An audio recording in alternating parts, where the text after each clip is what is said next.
and welcome to News Tonight. I'm Tina Jha. Before we begin with the bulletin, I would like to appeal to all our viewers to continue to maintain COVID-appropriate behavior as we are witnessing a surge in cases. Do remember to wear your face masks, wash your hands and face regularly, and also ensure physical distancing each time you step outside. We're still in the midst of the pandemic, and these simple precautions will help us keep the infection at bay.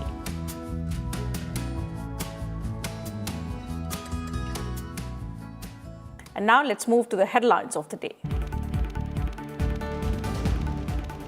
The second phase of voting in West Bengal and Assam tomorrow for 30 seats in Bengal and 39 in Assam. VVPATs, EVMs and strict COVID protocol to be ensured at all seats.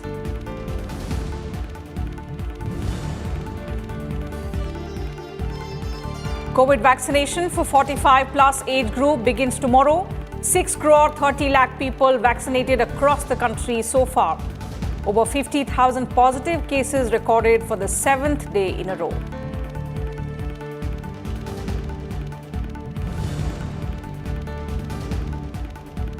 External Affairs Minister S. Jaishankar meets the Speaker of Tajikistan Parliament, appreciates parliamentary support for bilateral cooperation.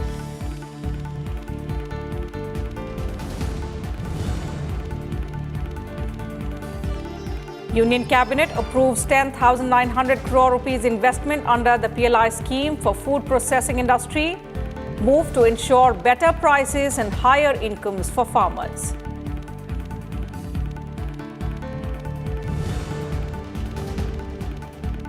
An increased synergy between states and centre will make agriculture profitable. Vice President M. Venkaiah Naidu underscores the need to encourage farming, prevent migration of youth from villages.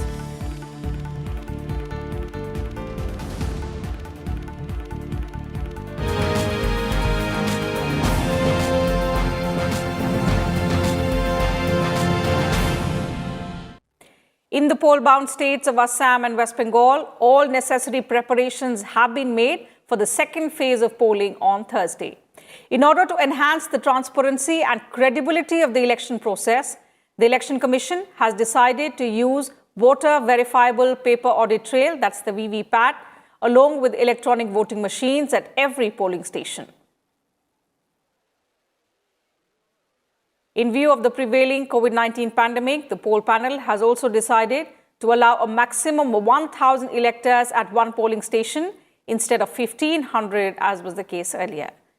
The option of postal ballot facility has also been extended to the electors who are COVID-19 positive or suspects, along with those marked as persons with disabilities and also those above the age of 80 years.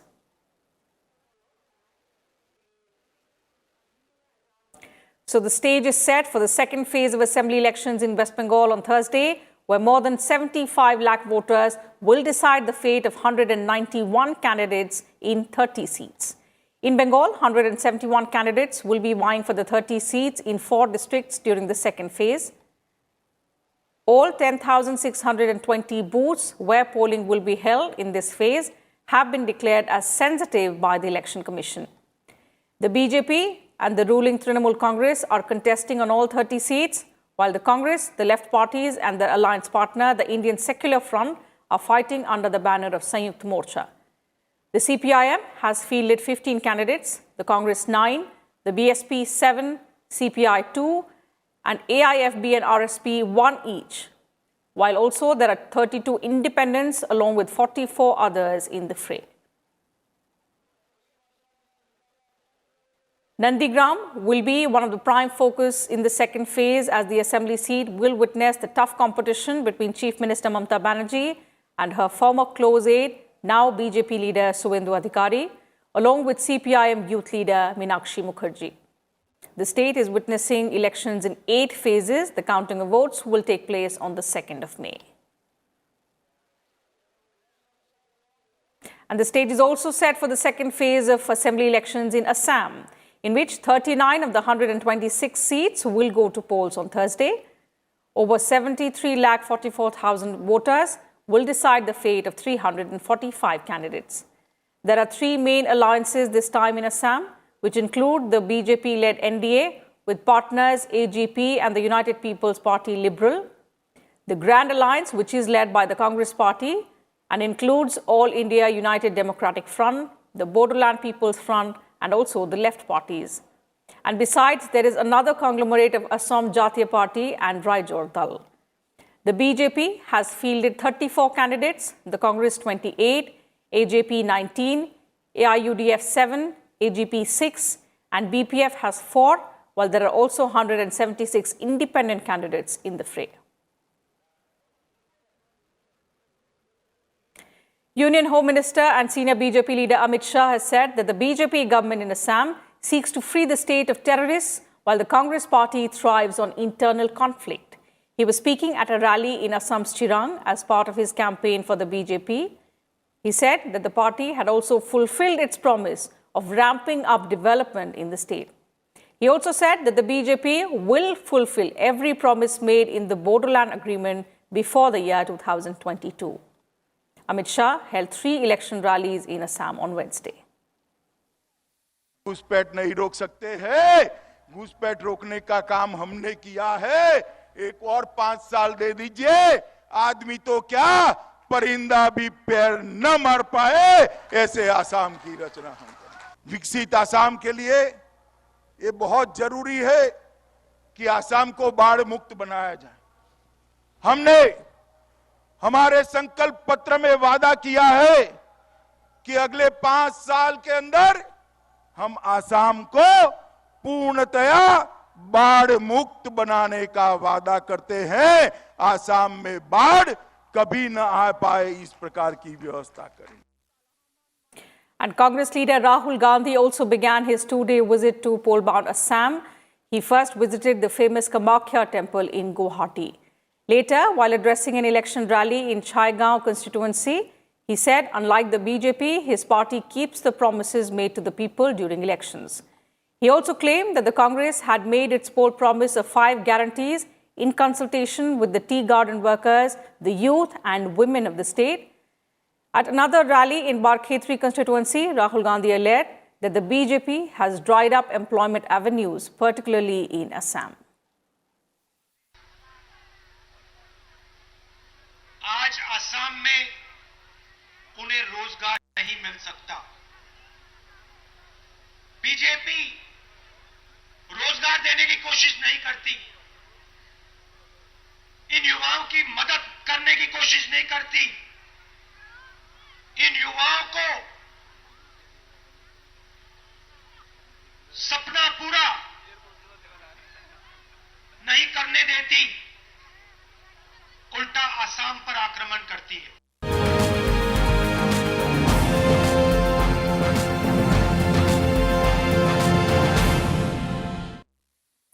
In some other big news of the day, the government on Wednesday approved a production-linked incentive scheme for the food processing sector with an outlay of 10,900 crore rupees. The Union Cabinet, chaired by Prime Minister Narendra Modi, approved the scheme, which will help create 2.5 lakh jobs by the year 2026-27. The scheme aims to boost exports and facilitate expansion of the food processing capacity to generate processed food output worth 33,494 crore rupees. The incentive under the scheme would be paid for 6 years ending 2026-27. Briefing the media, Union Minister Piyush Goyal said the decision will help in increasing farmers' income and also opening better avenues for them, while I&B Minister Prakash Javadekar said that the government in the union budget had announced a PLI scheme for 12 to 13 sectors. Listen in. माननीय प्रधानमंत्री श्री नरेंद्र मोदी जी की अध्यक्षता में केंद्रीय मंत्रिमंडल ने जो production linked incentive scheme for food processing industry PLI for food processing industry में 10,900 करोड़ रुपए इंसेंटिव या सब्सिडी के रूप में देने को मंजूरी प्राप्त की। माननीय प्रधानमंत्री जी और माननीय तोमर जी ने लगातार इस बात की चिंता की है कि किसानों के जो विकल्प आज के दिन उनके पास मौजूद है, जो ऑप्शंस हैं, उसको पूरी तरीके से बरकरार रखते हुए क्या हम कोई और विकल्प दे सकते हैं जिससे किसानों का आमदनी भी बढ़े, रोजगार के अवसर भी बढ़े, विशेष तौर पे निवेश हो किसानी क्षेत्र में और आगे किसानी प्रोडक्ट्स को जो उपज है उसको प्रोसेस करके वैल्यू एडिशन बना के देश और विदेशी मार्केटों में इसका डिमांड बढ़ने में हम योगदान दे सके। मूल मुद्दा यह है कि भारत का खाद्य संस्कृति भी बहुत रिच है,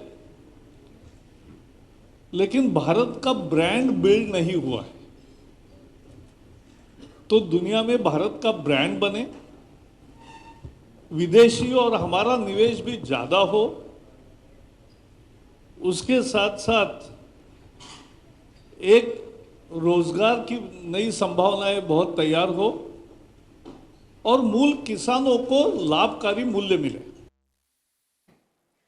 Vice President M. Venkaiah Naidu on Wednesday released a book which is titled Agriculture in India, Contemporary Challenges. Speaking at the event, he underscored the need to identify the problems that are holding back the Indian farmers from realizing their full potential. He said that modern equipment and scientific research can make agriculture more profitable. He also called for improving road infrastructure, storage and warehousing facilities, crop diversification and food processing for making agriculture more sustainable. Basic fact remains, if you provide inputs timely, if you provide affordable interest rates and credit, rural credit, if you provide them power, assured power, if you provide them more and more irrigation facilities, if you provide them with market information, if you really always think in terms of aiding agriculture and come with policies, that is going to really help agriculture and make it sustainable. Calling farmers as COVID warriors, the Vice President said that their strong will and hard work helped the entire country during these unprecedented and challenging times of the pandemic. But one thing that is very noticeable is, as I mentioned by the earlier speaker, in spite of setback to all sectors, almost all, the only sector that has survived in spite of this onslaught is agriculture. The agricultural production has increased 3.8 to 4.8%. Amazing. It speaks of the hard work by the agriculturists in spite of these challenges.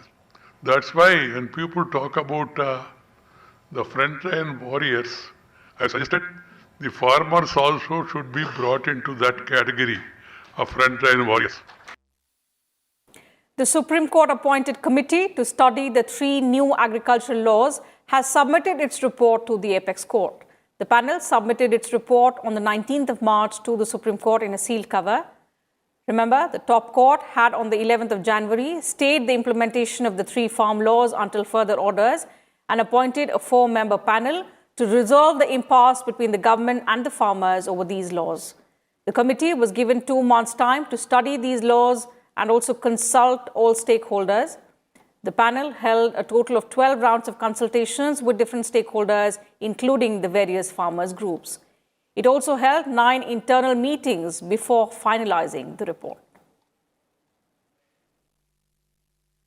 And with that, time for a short break here. More news and updates will continue on the other side. Do stay with us.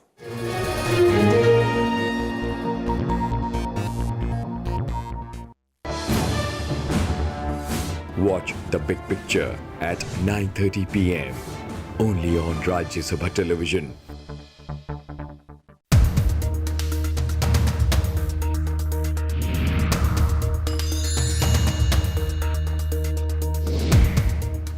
Article 67 deals with term of office of Vice President. The Vice President shall hold office for a term of 5 years from the date on which he enters upon his office, provided that he may, by writing under his hand addressed to the President resigns from his office. He may be removed from his office by a resolution of Council of States passed by a majority of all the 10 members of the Council and agreed to by the House of the People. But no resolution shall be moved unless at least 14 days notice has been given of the intention.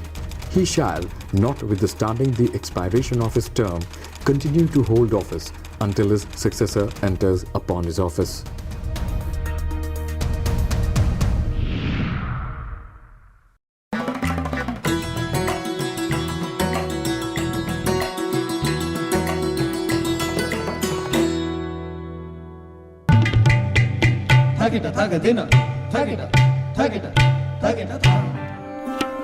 Standing at the center of Quwwatul Islam Mosque inside the historic Qutub complex, this iconic iron pillar gives us a glimpse of Delhi's tryst with the kingdom and its supremacy.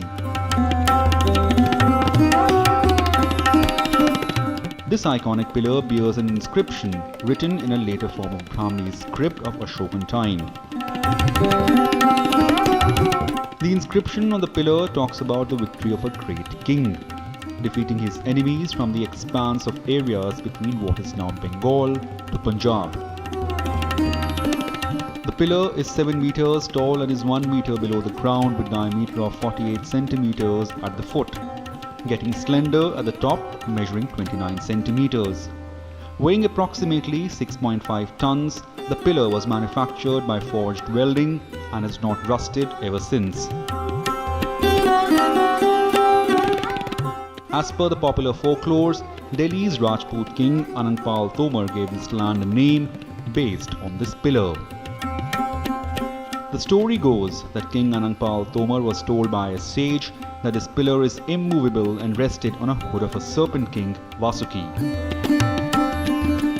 Out of sheer curiosity, Tomar decided to check the ground beneath the pillar and surprisingly, he indeed found the pillar resting on the head of a serpent king. In an awe of what he has seen, Tomar bowed to the land and ordered to install the pillar back. The pillar could be fixed back firmly and remained loose, dhila as we call it in Hindi. It was here Delhi got the first variant of his name, Dhili, the land whose soil is loose.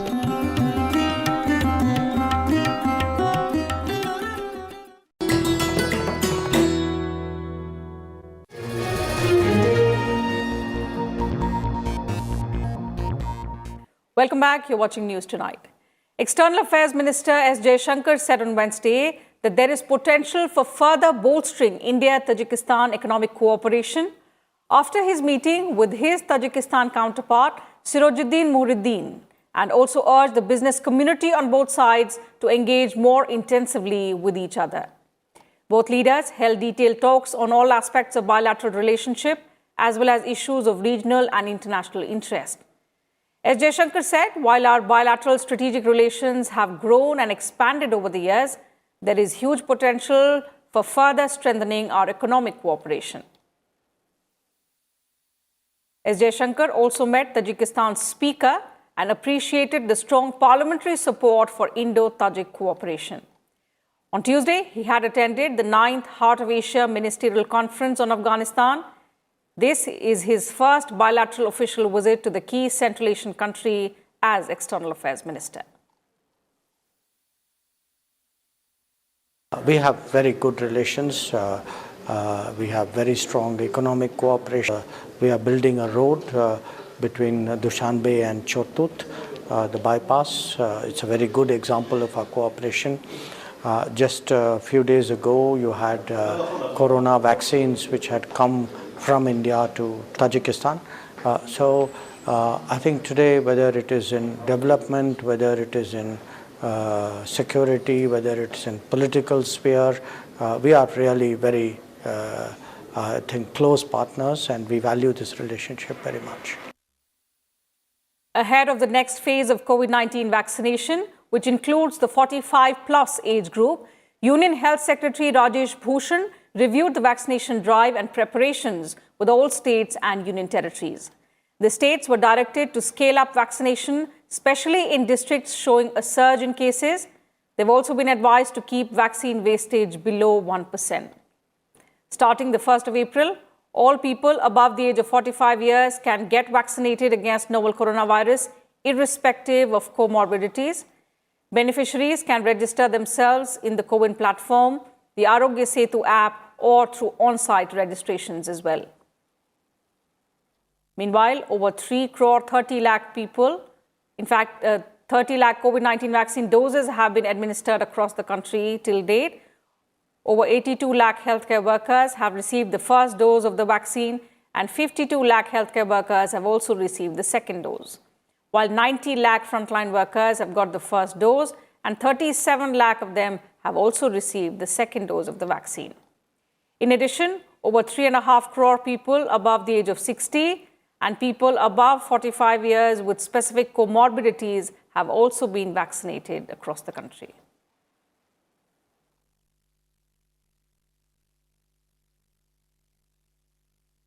A look at the COVID-19 statistics in the country. India's active case load reached 5,52,000 on Wednesday, which now comprises 4.55% of the total infections.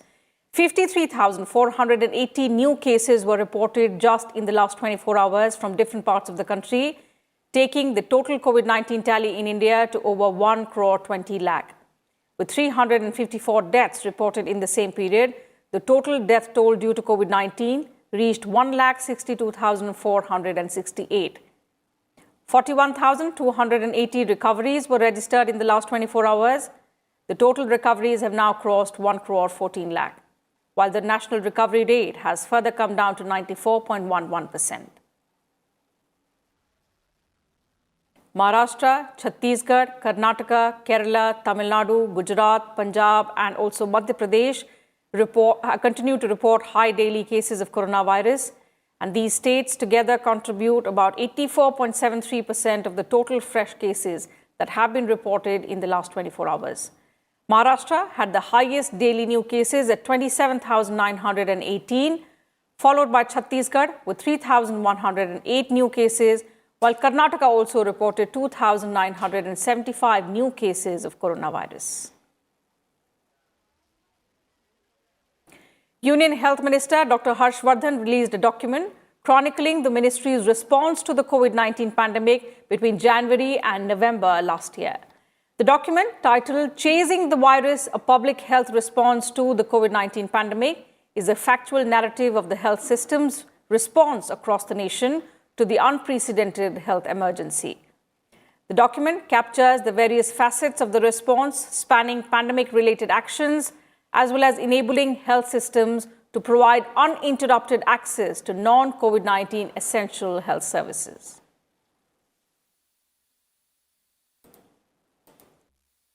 ये लड़ाई जो है इसने हमें बहुत tremendous confidence दिया है और एडवर्स सिचुएशन को भी हम कैसे अपॉर्चुनिटी में परिवर्तित कर सकते हैं, ये हमने इस लड़ाई के अंदर सीखा भी है, करके दिखाया भी है। और शायद दुनिया के बड़े बड़े विकसित देशों से भी हमने बेहतर, इसलिए नहीं कह रहे कि भाई हमारा देश है तो हमें तारीफ़ करनी है, इसको आज दूसरे लोग बोलते हैं। अमेरिका में भी जो लोग लड़ाई को लड़ते हुए लोगों को देख रहे हैं, वो भी वहाँ के लोग भी जब यहाँ की लड़ाई की बात करते हैं, वो भी कहते हैं हम यहाँ की भी देख रहे हैं और आपकी भी देख रहे हैं, वो भी कहते हैं कि भारत ने बहुत मजबूती से लड़ाई लड़ी है। The World Bank has raised India's growth forecast to 10.1% from the earlier 5.4% for the financial year 2021-22. It further estimated the country's GDP growth to range between 7.5% and 12.5%. The Washington-based global lender, in its latest South Asia Economic Focus report, has said that the economy was already slowing when the COVID-19 pandemic unfolded.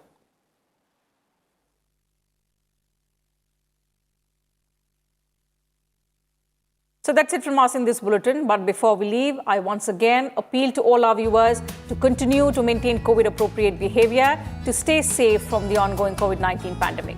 Remember to wear your face masks, wash your hands and face regularly, and ensure that you maintain physical distancing whenever you're stepping outside.